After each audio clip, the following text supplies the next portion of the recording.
What have you been monitoring, and what's going on with Texas as it relates to these hostile threats? The topic of that first hearing that we discussed was about land, the acquisition of land by hostile foreign orgs, let's just say the CCP, but there are others as well. And so we spoke about land, the importance of preventing adversaries from accessing land in all sorts of ways.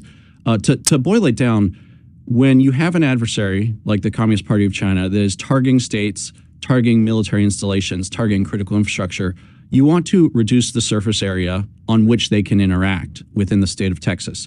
So you do that by saying they can't own land here, they can't own property within certain distances of certain assets.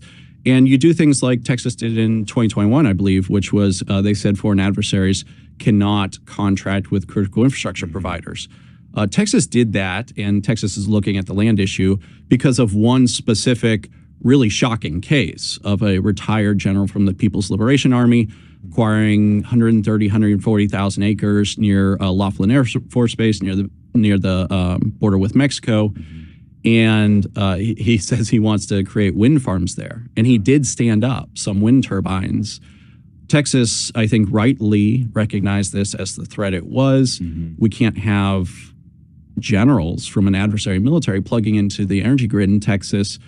And so they enacted that legislation. Now, he actually got some wind turbines up before that legislation took effect. So he does have control of some wind turbines down there, is my most recent understanding.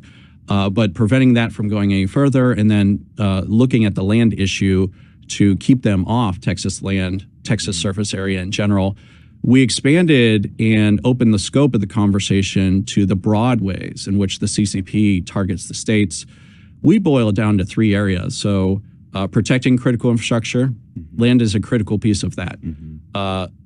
Ensuring technological independence from the CCP. We don't want to be using their telecom equipment, their laser sensors, their connected vehicles, as we've seen recent federal action.